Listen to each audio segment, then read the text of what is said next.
le poids apparent. Le poids apparent est le poids qu'une personne va ressentir qu'elle a lorsqu'elle est en accélération verticale. Donc ça, on peut avoir ça dans un ascenseur, mais une accélération verticale aussi, on peut les avoir dans les jeux à la ronde, par exemple.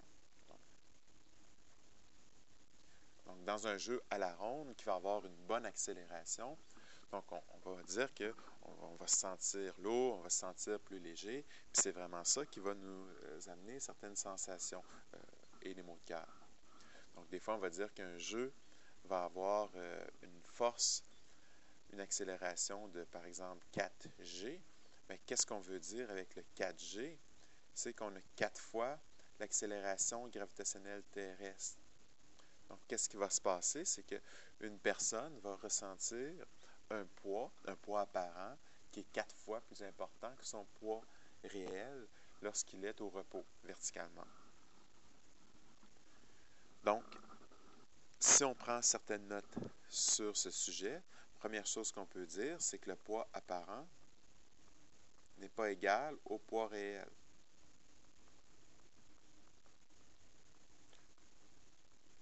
Le poids réel, si on le calcule, lui, il est égal à Fg, qui est égal à m fois l'accélération gravitationnelle. Donc, le poids apparent et le poids réel, ce sont deux choses qui sont distinctes. Si on va avoir la grandeur du poids apparent, donc là, ici, je vais parler de sa norme, bien, tout simplement, ce qu'on a à trouver, c'est la force qui est exercée sur la personne. Souvent, la force, ça va être la force normale, tout simplement. OK? Donc, si on a un plancher qui pousse très fortement sur nos pieds pour nous accélérer vers le haut, donc ça veut dire qu'on va avoir une force normale qui va être grande. Donc, à ce moment-là, on va avoir un poids apparent qui va nous sembler plus grand. Donc, tout simplement, on pense ici à un objet. Oui, il y a une force gravitationnelle, mais il y a aussi une force normale qui va s'exercer sur lui. Mais c'est la norme de la force normale qui va nous donner le Fg apparent. Par exemple, un ascenseur qui est accéléré vers le haut, donc on a besoin d'une force normale qui est plus grande que le Fg. Donc c'est pour ça que quand un ascenseur accélère vers le haut, pendant une fraction de seconde, lors de l'accélération, donc on va se sentir plus lourd. Donc ça se peut même que nos genoux plient pendant un certain temps. Si maintenant l'objet n'est pas déposé sur le sol, mais qu'il est plutôt attaché, donc par un câble, par une tige ou un ressort, donc là, ici, pour avoir le poids apparent, ce qu'on va devoir faire tout simplement, c'est prendre la force de rappel, c'est le cas d'un ressort, là, la force de rappel qui s'exerce sur lui. La force de rappel qui est une constante de rappel fois un certain allongement. Okay.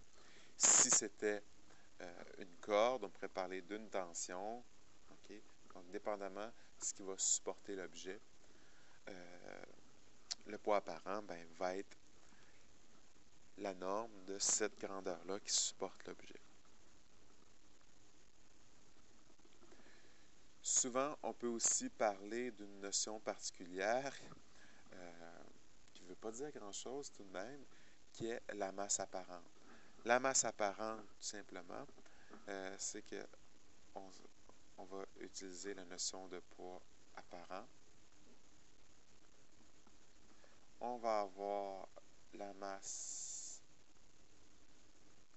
apparente fois le G.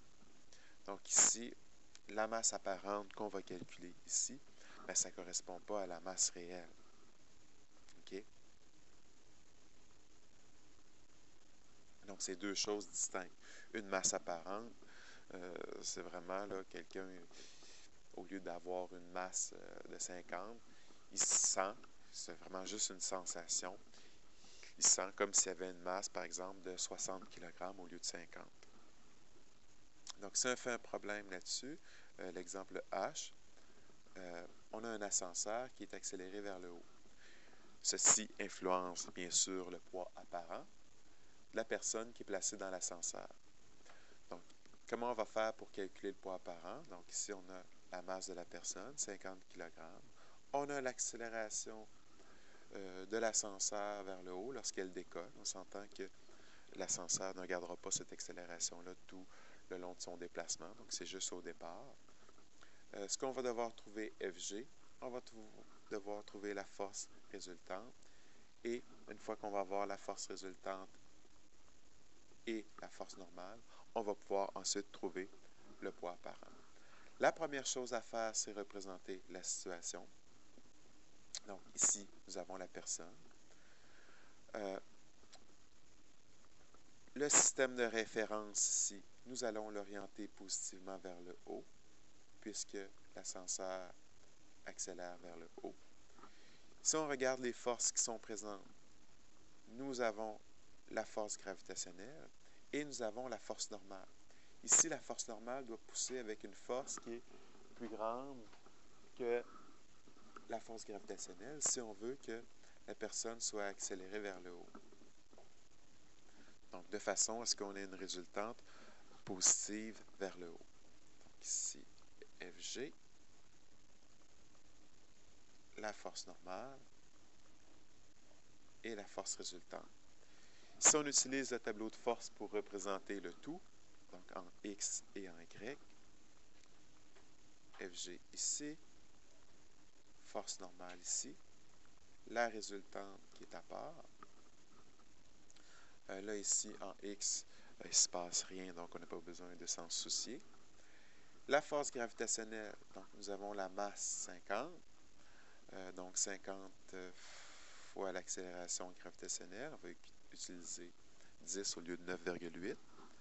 Donc, on obtient 500, mais un 500 newtons qui est orienté dans le sens inverse de notre système d'axe, donc moins 500 newtons. Pour ce qui est de la force normale, nous n'avons pas la valeur, sauf qu'on sait qu'elle est orientée vers le haut, donc dans le même sens que le système de référence, donc c'est plus Fn. Pour ce qui est de la force résultante, donc ça va être égal à MA. Ici, nous avons une masse de 50. Et ce qu'on veut obtenir, c'est une accélération de 4 mètres par seconde carré, donc 50 fois A. Donc ici, on a un moins 500. Ici, Fn. Et ici, un plus 200. Donc si on regarde en Y, donc moins 500 plus Fn est égal à 200, bien, on se rend compte que la force normale doit être de 700 newtons vers le haut. Donc, le plancher doit nous pousser avec une force de 700 newtons. Donc, si on prend la norme de la force normale, on obtient le poids apparent. Donc, on obtient un poids apparent de 700 newtons.